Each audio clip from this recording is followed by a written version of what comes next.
उपसभापति जी, आभारी हूँ मैं।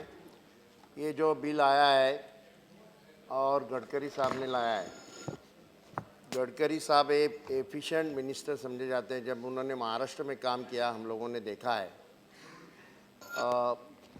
तो ये भी वो पूरा करेंगे। उनके पास 2 बड़ी मिनिस्ट्री हैं और जहाँ जाते हैं वहाँ बात लाख करोड़ की करते हैं। मैं तो बहुत डरता हूँ। एक मीटिंग में उनके साथ था मैं, कई लाख करोड़। अभी मुझे लाख के ऊपर नुक्ते कितने होते हैं और करोड़ के ऊपर वो भी मालूम नहीं। इतना पैसा कहाँ से वो लाने वाले मालूम नहीं, क्योंकि इसका कारण ऐसा है कि बजट में 800-900 करोड़ का ही उनका बजट है। तो ये सारा पैसा कहाँ से इकट्ठा करने वाले हैं मुझे मालूम नहीं। लेकिन ये जो उन्होंने बिल लाया है वो उसका पूरा सपोर्ट हम करते हैं। लेकिन कुछ बातें हैं जिसके बारे में हमें शक है, उसकी बात ही मैं करूंगा। हमारे देवड़ा जी बोले, ये शांताराम जी बोले, उन्होंने कुछ बातें पहले ही रखी हैं।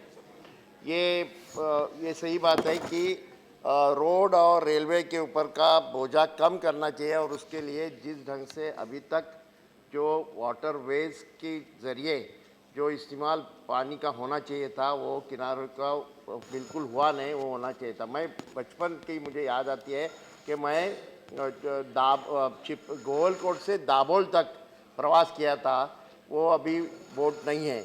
तो ये इन्होंने यहाँ ये भी बात कही है कि ये हम करने वाले हैं, जिसका नंबर 28 दाभोल क्रिक, वाशिष्ठी रिवर, 3 ये हैं जो मेरे कोकण में आते हैं, नेशनल वाटरवेज। दूसरा है 53 उल्लास थाने कॉम्प्लेक्स, और तीसरा है शास्त्री रिवर जो संगमेश्वर में आता है।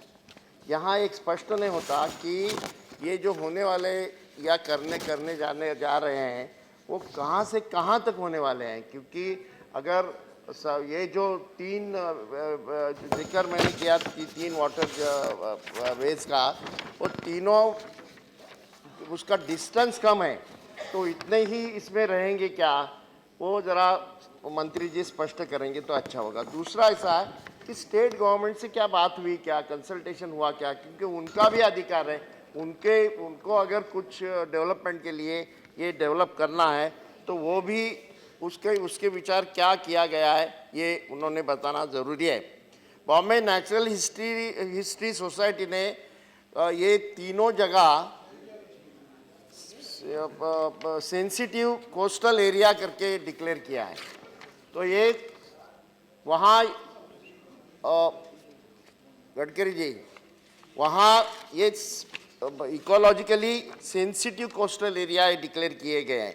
तो वो क्या है, इसके बारे में आप लोग किस ढंग से करने वाले हैं, और कहाँ कहाँ तो आपको बड़े पैमाने पर ड्रेजिंग करना चाहिए, मैं बोलता हूँ। लेकिन ये सब होने के बाद एक बात मैं सभापति महोदय आपसे आपके ज़रिए कहूँगा कि जहाँ जहाँ डेवलपमेंट होती है वहाँ आदिवासी और मछुआरा 2 समाज का बड़ा नुकसान होता है। तो इसमें आपकी बोट जब चलेगी तो आपने कहा कि फ्यूल एफिशिएंसी रहेगी, क्लीन ये इस्तेमाल किया जाएगा, कचरा वहाँ नहीं डाला जाएगा। और पॉलिसी क्या रहेगी मालूम नहीं, क्योंकि पॉलिसी ये बिल होने के बाद आप करने वाले हैं, जो पॉलिसी हमारे सामने आएगी नहीं। तो इसके बारे में आप ज़रा ठीक ढंग से हम लोगों को बताएंगे तो ठीक रहेगा। स्टेट गवर्नमेंट की पावर, इसमें राइट्स क्या रहेंगे, उनके साथ बात हुई है क्या, उसके बारे में ही मैं ये बातें करूँगा। 3-4 बातें हैं कि ये इको फ्रेंडली किस ढंग से होगा, ये आप हमें बताइए। दूसरा ऐसा है कि लोकल कम्युनिटीज जो हैं, मछुआरा होंगे, किसान होंगे, उनके बारे में आपने क्या सोचा है, वो उनको कैसा इसमें ले सकते हैं। दूसरा ऐसा है कि निगेटिव इम्पैक्ट लाइवलीहुड पे क्या होगा, मच्छी वगैरह के ऊपर और लोकल कम्युनिटीज़ के ऊपर, उसका भी ये होना चाहिए। स्टेट गवर्नमेंट्स के बारे में मैं बोला, वो उसके बारे में भी है। और वेस्ट डिस्पोजल किस ढंग से किया जाएगा, ये कुछ बातें हमारे दिमाग में है। उसके बारे में अश्योरेंस भी पॉलिसी में आपके आने चाहिए। जहाँ डेवलपमेंट होती है वहाँ के लोगों को साथ में कैसा लेंगे, ये होना चाहिए। एक बात है, उनकी मैं तारीफ करूंगा कि किसने इसके बारे में विचार नहीं किया गया था। तो ये पूरी दुनिया में वाटरवेज इस्तेमाल किया जाता है, हमारे इधर जो थे वो ख़त्म हो गए। जैसे गोवा, मुंबई से गोवा जाना है या कोकण में जाना है तो पहले शिप से ही लोग जाते थे, आज बाय रोड जाते हैं या ट्रेन जाती है, लेकिन तो भी बड़ी रश रहती है। अगर ये होगा तो बड़े पैमाने पर ये लोगों की सुविधा हो जाएगी, ऐसा मैं मानता हूँ। लेकिन आपने जो संगमेश्वर में होगा शास्त्री रिवर के ऊपर, शास्त्री रिवर से खाली रत्नागिरी जाएगा कि आगे जाने वाला है? और शास्त्री रिवर ही क्यों लिए, चिपलून की हमारी वाशिष्ठी क्यों नहीं लेते?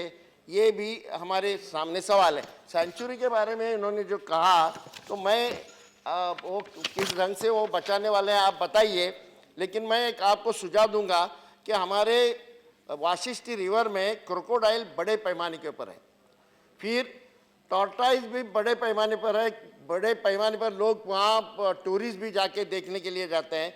तो ये टॉर्टाइज और क्रोकोडाइल पार्क भी आप बनाएंगे क्या? जो ये बनेगा तो अगर इसके लिए टूरिस्ट भी अट्रैक्ट होंगे, इसलिए कहाँ कहाँ आपको बगीचे, हॉटेल्स इस तरह की भी डेवलपमेंट करनी पड़ेगी। उसकी कुछ स्कीम है क्या, वो भी बताएंगे तो ठीक रहेगा। धन्यवाद।